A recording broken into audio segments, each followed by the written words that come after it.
할렐루야. 하나님께서 여러분 모두에게 은혜와 축복으로 함께 하실 줄로 믿습니다. 오늘 에녹이라고 하는 사람을 좀 통해서 은혜를 나누려고 합니다. 에녹이 누구냐 그러면 아마 여러분 하나님과 동행하다가 승천한 분 아닙니까? 맞습니다. 그분입니다. 이 에녹은 구약 성경에 단 한 번 나와요.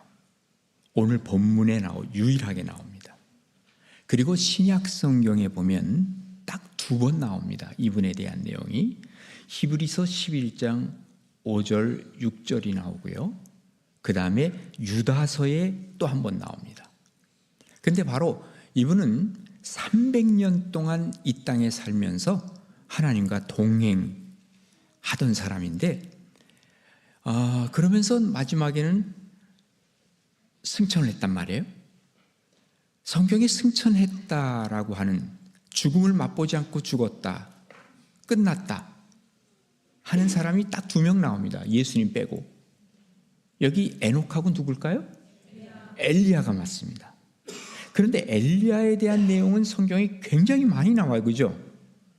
근데 에녹에 관한 얘기는 별로 나오질 않는단 말이에요. 아마도 엘리야는 여러 가지 상황들이 많이 있었지만 에녹은 굉장히 평범했다라고 느껴집니다. 우리가 자라날 때 보면 말썽을 많이 피우고 하면 스토리가 많잖아요. 그죠?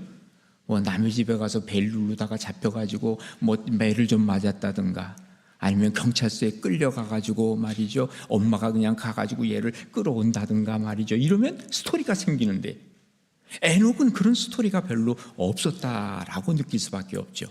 그러니까 하나님과 동행을 했는데 굉장히 하나님 앞에 순종을 잘하는 사람이었다라고 생각할 수밖에 없다는 것이죠.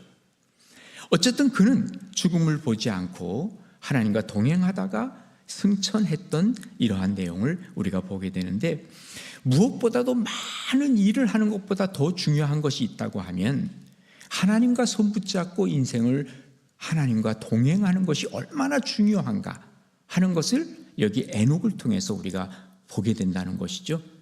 우리가 마리아와 마르다를 많이 비교를 합니다. 이 마르다는 분주하게 많은 일을 했잖아요. 그런데 마리아는 어떻습니까? 예수님 발 아래에서 예수님의 말씀을 들었단 말이에요. 그런데 우리 예수님 뭐라냐면 그도 좋은 편을 택했다 그러거든요. 그러니까 우리가 더 좋은 편을 택하는 게 뭐냐 하면, 일을 많이 하는 것도 중요하지만 더 중요한 것은 예수님과 함께 동행하다가 마지막에 천국에 우리 하나님 앞에 갈 수 있다는 것, 이게 큰 축복이요 은혜라고 얘기를 할 수 있습니다. 그래서 히브리서 11장 5절에 보면 믿음으로 에녹은 죽음을 보지 않고 옮겨졌으니 하나님이 그를 옮기심으로 다시 보이지 아니하였느니라. 그는 옮겨지기 전에 하나님을 기쁘시게 하는 자라 하는 증거를 받았느니라 그랬어요. 그러니까 하나님은 에녹을 볼 때마다 나 너무 기뻐, 나 너무 좋아. 하나님이 에녹을 계속 그렇게 보셨다는 거예요. 이 인생이 얼마나 귀하고 귀한 인생이냐 하는 것을 느껴보게 되는 것입니다. 그렇다면 하나님과 동행하는 것이 과연 뭘까 하는 것을 말씀을 통해서 우리가 볼 수 있는 것은, 동행이라고 하는 것은 하나님을 통한 형통한 길을 걷는다라고 얘기를 할 수 있습니다. 그래서 오늘 성경 21절에 보시면 에녹은 65세에 무두셀라를 낳았다 그랬습니다. 그리고 무두셀라를 낳은 후 300년을 하나님과 동행하며 자녀들을 낳았고 그는 365세를 살았다라고 얘기합니다. 에녹은요 아담의 7대의 손입니다. 그런데 그는 심판의 메시지를 하나님으로부터 들었어요. 왜 심판을 하나님이 하시려고 했을까? 그 당시에 이제 가인의 후예들이 어마어마하게 번성을 했습니다. 그런데 이 번성하는 가인의 후예들이 결국은 하나님 앞에서는 심판받을 존재들이었다는 사실을 우리가 보게 됩니다. 예를 들면 그 가인의 6대 후손이 이제 라멕이라고 하는 사람이 나오는데, 이름이 똑같은 사람이에요. 노아의 아버지도 라멕이고요, 다른 사람입니다. 그런데 이 라멕이라고 하는 사람이 두 아내가 있었어요.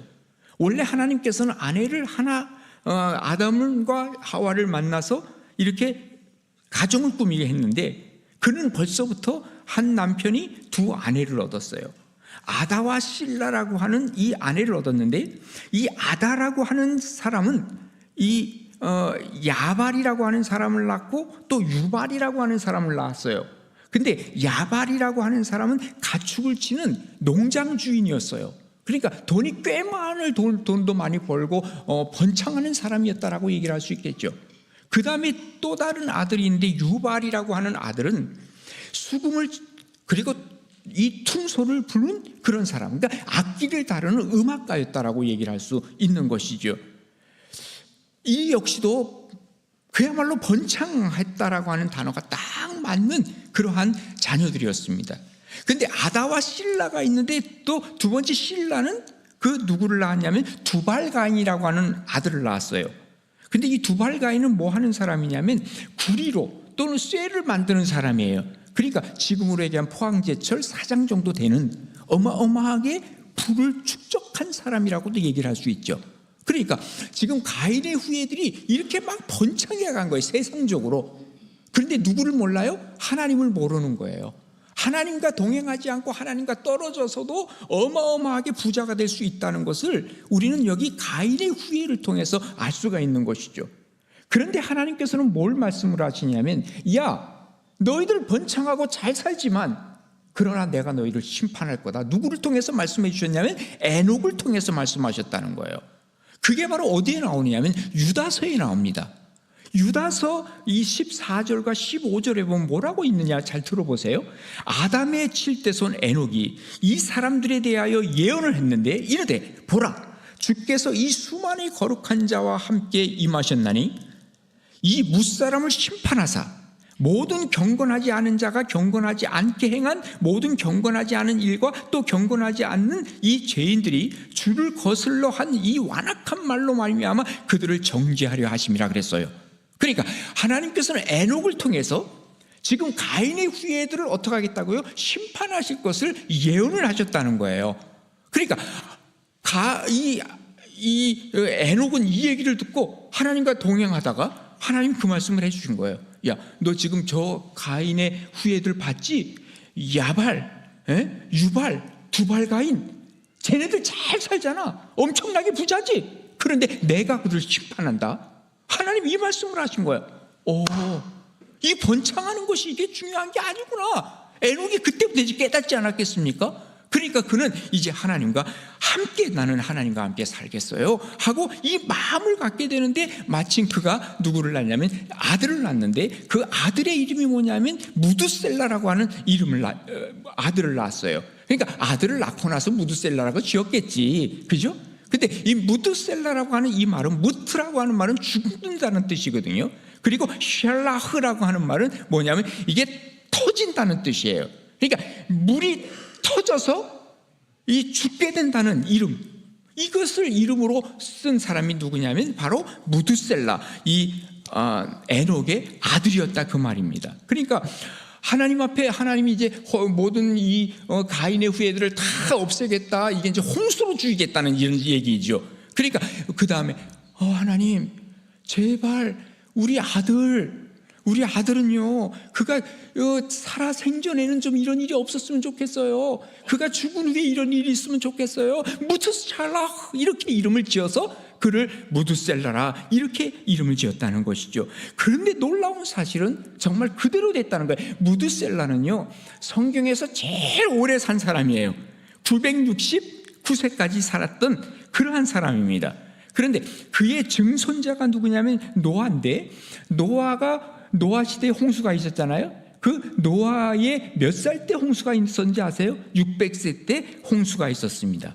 그러니까 나중에 알고 보니까 이 무드셀라가 죽은 그 해에 홍수가 난 거예요. 그러니까 무드셀라는 홍수를 맞이했어요? 뭐 안 맞았어요? 안 맞은 거예요. 그러니까 에녹이 기도한 그대로 하나님께서 해준 거예요. 무드셀라에 대해서. 하나님께서 이 에녹에 동행하시면서 에녹에게 이 에녹이 하나님 앞에 원했던 것을 하나님은 그대로 그에게 들어주셨구나. 이게 바로 뭐냐면 형통함. 이 형통함이라고 하는 말은 찰라흐라고 하는 이 단어는 뭐냐면 잘 된다는 말도 있고 잘 풀린다, 번성한다 이 말도 있지만 장애물을 넘어간다는 뜻이 있거든요. 그러니까 지금 우리가 인생을 살면서 장애물들이 여기저기 막 있단 말이죠. 그 장애물들을 넘어가는 것, 난 장애물 좀 없도록 해주세요. 그것도 역시 귀한 일인지 몰라도 그보다 더 귀한 것은 뭐냐면 이 장애물을 딛고 넘어서 하나님이 주시는 이 형통함으로 갈 수 있다는 것, 이게 바로 하나님 앞에서의 진정한 형통함이라고 얘기를 할 수 있죠. 그래서 우리가 하나님과 동행했을 때 하나님은 이 형통함을 우리에게 허락하신다는 것을 우리가 말씀을 통해서 보게 되는 것입니다. 그런데 놀라운 것은 이 형통함이라고 하는 것은 반드시 하나 연결되는 게 하나 있어요. 성경에서 너 형통할 거야 라고 얘기할 때마다 언제나 주시는 말씀이 있는데 그것은 뭐냐면 하나님의 말씀과 연결이 돼 있어요. 그러니까 하나님의 말씀이 있는 곳에 형통함이 있다는 것이고 하나님의 말씀이 있는 곳에 뭐가 있어요? 하나님과 동행하는 곳. 하나님과 동행하니까 어떻게 해요? 걸어다니면서 서로 대화하는 거예요. 하나님과. 그러다 보니까 이 하나님께서 주시는 형통함이 그에게 온다는 것이, 예를 들어보면요, 하나님이 모세에게 뭐라고 말씀하시냐면 신명기 29장 9절에 보면 그런즉 너희는 이 언약의 말씀을 지켜 행하라. 이 말씀대로 살아라. 그리하면 너희가 하는 모든 일이 다 어떻게 해요? 형통하리라 그랬습니다. 또 모세의 후계자인 여호수아에게 모세가 뭐라고 하나님의 말씀을 받았냐면요, 이 율법책을 내 입에서 떠나지 말게 하며 주야로 것을 묵상하여 그 가운데 기록한 대로 다 지켜 행하라. 그리하면, 이 말씀을 다 지켜 행하면 어떤 일이 벌어져요? 내 길이 형통하게 될 것이라. 그리고 내가 형통하리라. 그러니까 형통은 뭐와 연결이 돼요? 언제나 하나님의 말씀과 연결이 되는 거예요. 하나님의 말씀과 연결된다는 건 뭐예요? 하나님과 늘 동행한다는 것을 얘기하고 있는 것이죠. 다윗이 솔로몬에게 한 유언도 마찬가지예요. 열왕기상서 2장 3절에 보면 이렇게 기록하고 있어요. 내 하나님 여호와의 명을 지켜서 그 길로 행하여 그 법률과 계명과 율례와 증거를 모세의 율법에 기록한 대로 다 지켜 행하라 그랬어요. 그리하면, 여기 또 나와요. 그리하면 내가 물은 무엇을 하든지 어디로 가든지 형통할지라 그랬습니다. 그러니까 언제나 하나님과 동행하는 사람은 하나님과 대화하는 사람이요, 하나님과 대화하다 보면 이 하나님의 말씀이 있다 보면 하나님이 형통함을 주시는데, 이 형통함이라고 하는 것은 아무런 문제가 없이 형통함이 아니라 이 어려운 과정들을 딛고 일어설 수 있는 힘, 이게 바로 형통함이라고 하는 것을 얘기해주고 있는 것입니다. 형통은요, 그러니까 하나님의 말씀과 언제나 같이 가는 겁니다. 자, 하나님께서 천지를 창조하셨어요. 천지를 창조하시고, 야, 내가 이렇게 자연의 질서 잘 만들었으니까 네가 잘 알아서 살아라? 하나님이 그러셨어요? 아니죠. 하나님이 뭐를 주셨냐면 우리에게 이 땅을 다스리고 지배하고 정복해야 될 텐데, 이것을 하기 위해서 내가 매뉴얼을 주겠다는 거예요. 이 땅을 다스릴 매뉴얼, 그게 바로 뭐예요? 그게 바로 성경입니다. 혹시 여러분 가전제품 같은 거 좀 사보셨죠? 가전제품 사면은 반드시 따라오는 게 하나 있습니다. 뭐예요? 매뉴얼이에요. 사용법이에요. 근데 우리나라 사람들은 성질이 좀 급해가지고요, 사용법 잘 안 읽는다 그래요.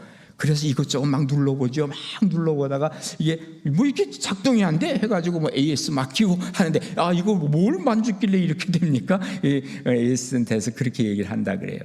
그런데 우리나라 옆에 있는 일본 사람들은 우리나라 사람하고요 참 옆에 나라인데도 굉장히 달라요. 달라도 너무 달라요. 일본 갈 때마다 제가 느끼는 거예요. 일본 사람들은 매뉴얼대로 합니다. 뭐든지 매뉴얼대로 해요.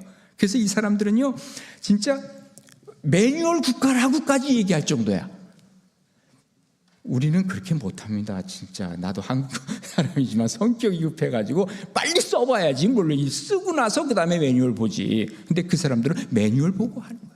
어느 정도 매뉴얼을 하는 줄 아세요? 제가 한번 우리 장로님들하고 일본을 간 적이 있어요. 일본을 가서 거기서 이제 물건을 하나 샀는데, 뭘 샀느냐면요, 골프채를 샀습니다. 일본에서. 저는 골프를 안 칩니다. 그런데 골프채를 왜 샀을까요? 어쨌든 골프채를 샀어요. 자, 공항에서 이제 나오는데 딱 걸렸어. 그래서 왜 잡습니까? 했더니 이 골프채는 매뉴얼대로 하면 이거는 반입이 안 됩니다. 이거는 하려면 케이스에 집어넣어서 해야 됩니다. 그래요. 근데 그럼 어떡합니까? 했더니 그럼 뭐 두고 가야죠. 그래요. 너무 아깝잖아요. 이거 얼마짜리인 줄 아십니까? 3만 원짜리예요. 우리 손주에게 주려고 산 거거든요. 이 골프채를. 3만 원짜리. 뭐냐면 플라스틱으로 된 거거든요. 예. 그런데 이제 우리 장로님들은 먼저 나갔고 저는 이제 거기 걸려가지고 이거 안 된다는 거예요. 그래서 내가 물어봤어요. 그럼 어떻게 하면 됩니까? 그랬더니 박스에다 담으면 된다는 거예요. 아니 이게 지금 장난감이지 이게 진짜 골프채입니까? 그랬더니 자기들도 안 돼. 그런데 매뉴얼상 골프채는 반드시 박스에 넣어서 가져가야지 그렇지 않으면 안 된다는 규정이 그렇다는 규정이. 이야 진짜 대단하대요 그 사람. 그래서 거기서 실갱이를 하다가 에이 포기할까? 근데 3만 원이 아깝더라고 그게. 그래서 그 다음에 어떻게 하면 좋을까 했는데 마침 옆에 빈 박스가 하나 있는 거예요. 그 박스 이 박스 진짜 이건 하나님이 주신 것 같아. 담았죠.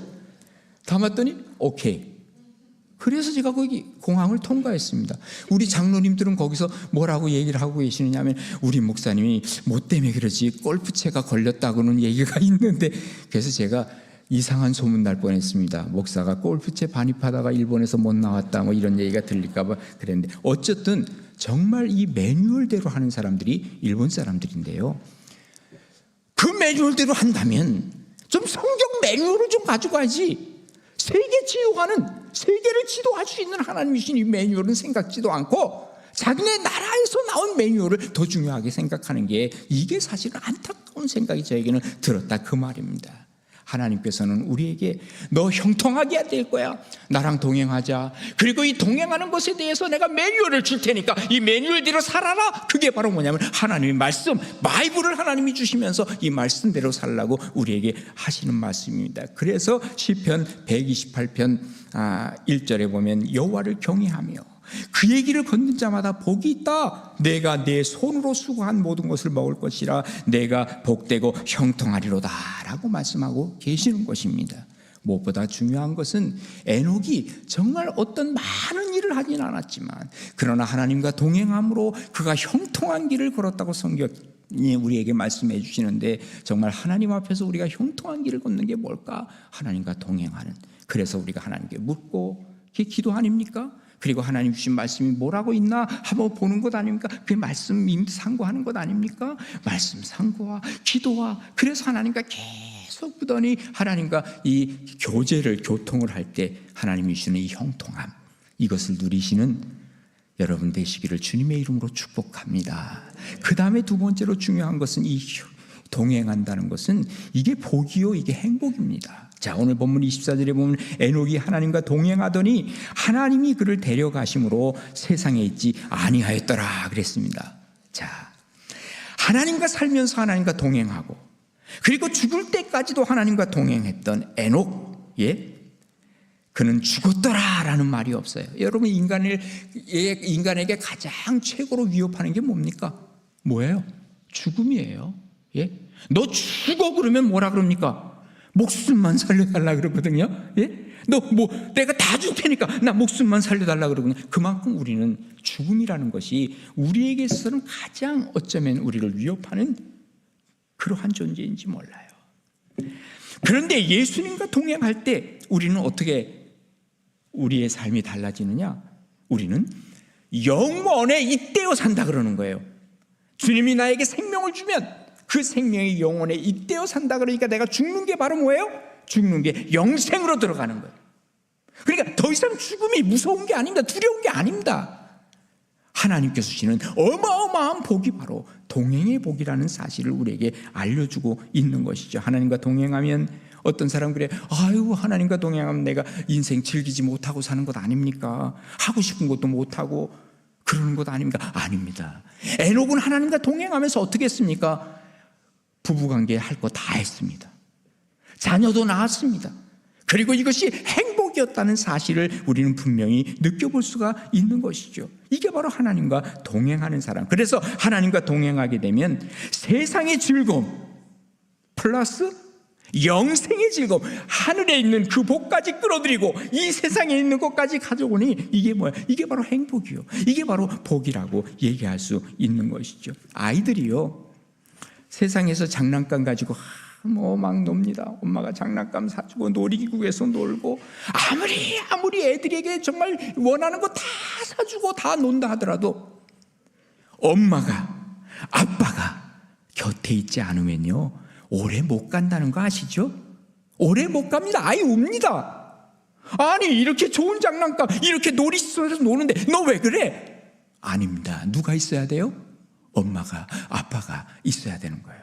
우리가 영원한 것을 끌어들여서 하나님과 함께 동행하고 그리고 이 땅에서 하나님이 주시는 이 축복과 은혜를 함께 누릴 때 그것이 바로 최고의 인생이라고 하는 것, 이게 바로 하나님과 동행하는 기쁨이요 하나님과 동행하는 복이라는 것을 우리에게 알려주고 있죠. 그래서 요한 웨슬레는 그런 얘기를 했습니다. 인생의 행복 중에서 가장 큰 행복은 뭐냐? 하나님과 함께하는 행복이라 이렇게 얘기를 합니다. 이거는 경험해보지 않으면 모르는 거죠. 그런데 에녹은요 언제부터 이렇게 하나님과 동행을 했느냐? 성경에 뭐라면 그가 65세에 무드셀라를 낳았다 그랬거든요. 그러니까 65세 무드셀라를 낳고 나서 세상 별거 아니다. 하나님이 심판하신다 그래? 그래서 나는 하나님과 동행할 거야. 결단을 하지 않았겠습니까? 그러니까 그가요 하나님 앞에서 동행했다고 하는 것은 그가 65세 아이를 낳고 동행했다고 하는 그 말을 통해서 뭘 할 수 있냐면 그가 결단하면서 하나님과 동행했다는 거예요. 여러분 그냥 동행이 그냥 안 됩니다. 내가 하나님과 동행해 보겠습니다. 내가 40일 금식기도 한번 하겠습니다. 결단이에요. 결단. 내가 하나님 이 새벽에도 하나님 앞에 좀 기도 좀 해보겠습니다. 결단이에요. 결단. 그 결단이 있어야 하나님과 동행하는 거죠. 여기 에녹은요 오래 살지 못했어요. 겨우 몇 년 살았는지 아세요? 365년 살았어요. 뭐가 그게 겨우입니까? 그 당시에 무드셀라는 몇 살 살았다고요? 969세를 살았어요. 그리고 이 아담은요 960세를 살았어요. 그리고 이 셋은요 가인의 동생 셋, 그는 912세를 살았어요. 그 당시에는요 여러분 아시잖아요. 성경에 있는 대로 하면 하늘에 물이 있고 바다에 물이 있고 그러니까 오존층 같은 것들이 완벽하게 있죠. 그러니까 사람이 늙질 않아. 충분히 가능한 얘기입니다. 그 당시에는 900세까지 막 살았던 이때인데 그는 몇 살까지 살아요? 365세를 살았어요.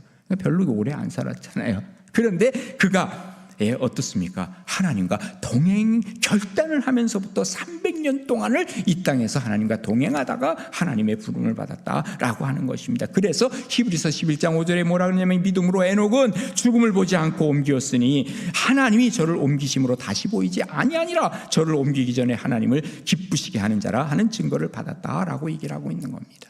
하나님과 동행한다고 하는 것은 하나님의 뜻을 따른다는 것이죠. 하나님과 동행할 때 생각해 보세요. 하나님이 야 가자 그러면 예 하나님 어디로 갈까요? 야 따라만 와. 그런데 에녹이 하나님 나는요 저쪽으로 좀 동쪽으로 가고 싶은데 왜 자꾸 서쪽으로 가시자 그럽니까? 좀 따라오세요 하나님. 이렇게 하면 동행 되겠어요 안 되겠어요? 안 되죠. 하나님이 동쪽으로 가자면 동쪽 가야 돼. 하나님이 서쪽으로 가자면 그냥 따라가는 거예요. 이게 바로 순종 아닙니까? 그러니까 동행했다는 말을 다른 의미로 다른 단어로 쓴다면 그는 순종했다라고 얘기할 수밖에 없는 것이죠. 아모스 3장 3절에 보면 이렇게 기록하고 있어요. 두 사람이 뜻을 같이 않은데 어떻게 동행하겠느냐? 동행이라는 것은 뜻을 같이 하는 거예요. 저 사람의 뜻에 내가 맞추는 거예요. 그런데 하나님과 우리랑 같이 동행했을 때 하나님 내 뜻에 맞추세요 라고 할 수 있겠냐 그 말이에요. 내가 하나님의 뜻을 맞춰 가야죠. 한번 생각해 봐요. 출애굽을 할 때요 이제 하나님께서는요 뭘로 인도하셨죠? 구름 기둥과 불 기둥으로 인도하셨죠. 그죠? 그런데 구름 기둥과 불 기둥이 이렇게 그 이스라엘 백성에게 있다고 하는 건 뭘 의미하냐면요, 이건 보호와 인도를 얘기해요. 자, 여기 이스라엘에 가본 사람들은 아실 거예요. 낮 기온은요 한 20도 이상, 어떤 때 30도까지 막 올라가요. 밤 기온은요 막 영하로 내려갈 때도 있어요. 일교차가 30도 이상 되는 때가 꽤 많습니다. 특히 광야 쪽으로 가면 더더구나 그렇습니다.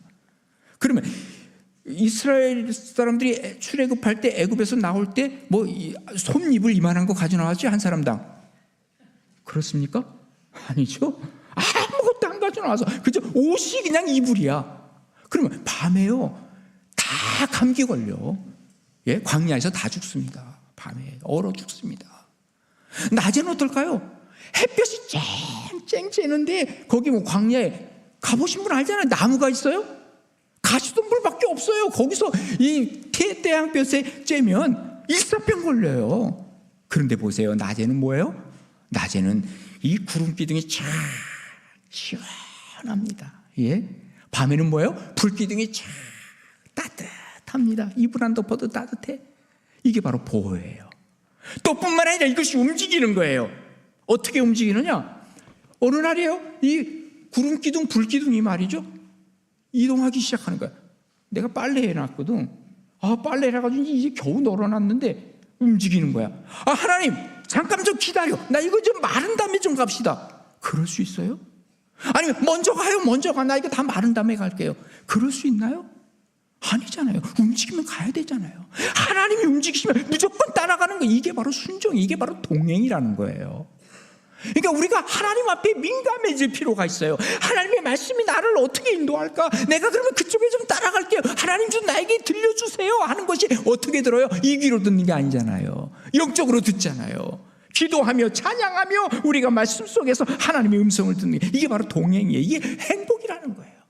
그래서 구름 기둥과 불 기둥으로 인도했던 이스라엘 백성들은 이것을 경험하는 것이죠. 그래서 이사야서 55장 8절에 보면, 이는 내 생각이 너희 생각과 달라, 내 길이 너희 길과 달라. 그러면서 이는 하늘이 땅보다 높음 같이 내 길은 너희 길보다 높으며 내 생각은 너희 생각보다 높다. 그러니 어떻게 하라는 거예요? 너희들 나 따라와라. 그 말이 하나님과 동행하는 것. 이때 하나님은 놀라운 일을 우리에게 베풀어 주시는, 기적의 일을 베풀어 주시는 거예요. 여러분, 한국 땅에서 파리 한 마리가, 예? 그야말로 한강 다리도 못 건널 겁니다. 자기가 날라서는. 그런데 이놈이 태평양을 날아가더라고요. 어떻게 갈 수 있는지 알죠? 벌써 딱 스마트한 여러분들은 아실 거예요. 비행기에 붙어가면, 예? 태평양을 날고 또 대서양도 날고 다 날아갑니다. 이게 우리가 하나님 앞에 붙어있는 것에 대한 복이요, 이게 바로 하나님 앞에 붙어있는 이게 은혜라고 얘기를 할 수 있는 것이죠. 그래서 하나님과 동행했다. 동행은 곧 뭐냐? 이것은 하나님이 주시는 복과 행복을 우리에게 주시고자 하시는 것이라는 거예요. 하나님과 동행하시는 여러분 되시기를 바랍니다.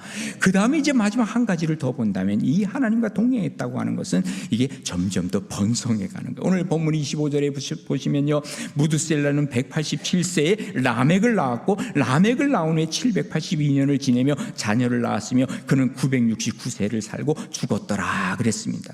자, 에녹의 후손들을 얘기를 하면서 에녹, 그 다음에 무드셀라, 그 다음에 라멕, 그리고 이제 증손인 뭐예요? 노아.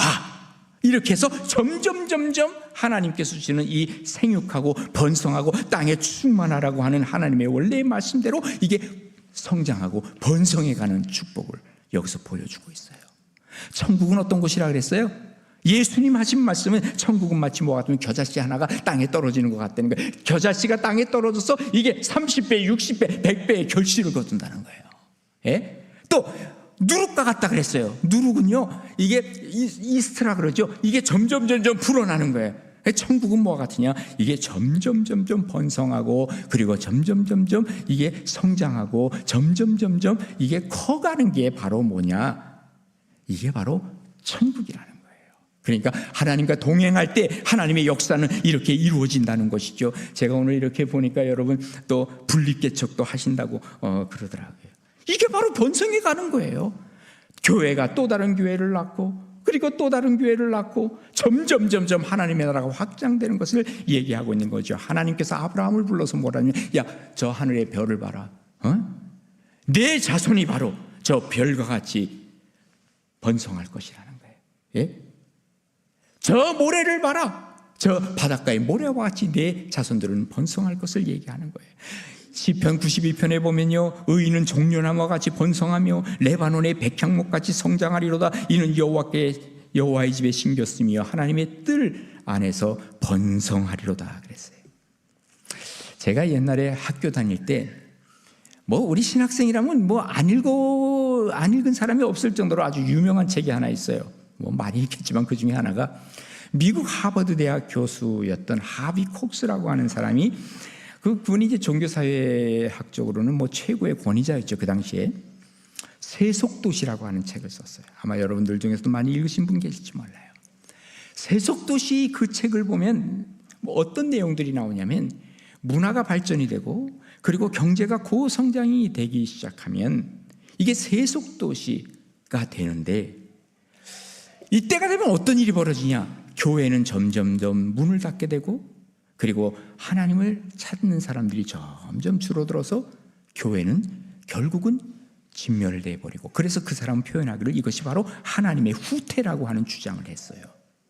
사실 제가 신학교 다닐 때만 하더라도요, 한 30년, 40년 전인데, 이게 그 세속도시를 읽을 때는요, 정말 이거 정말 앞으로 희망이 없구나 그런 생각도 했어요, 진짜.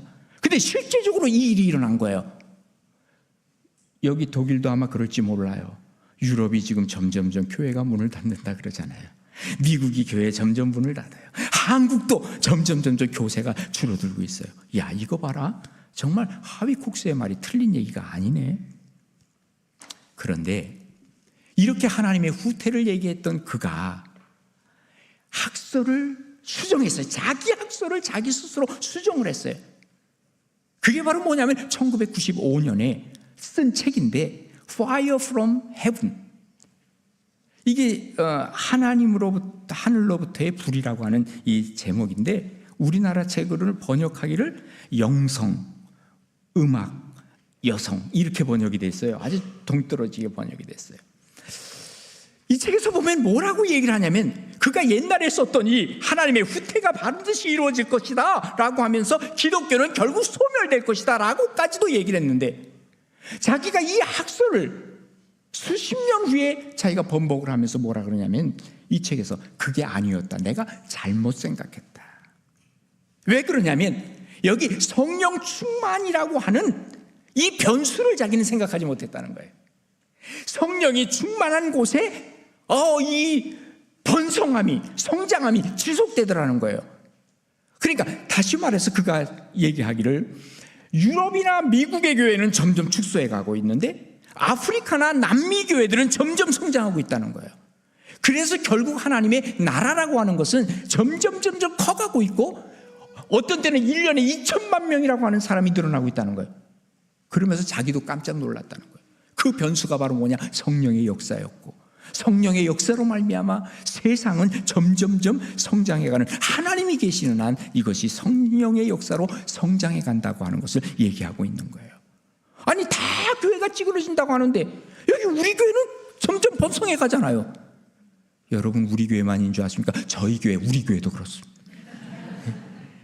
안 되는 것 같은데, 코로나 이후에 다 안 된다고 그러는데, 사람들이 점점 늘어나는데 어떡할 거예요?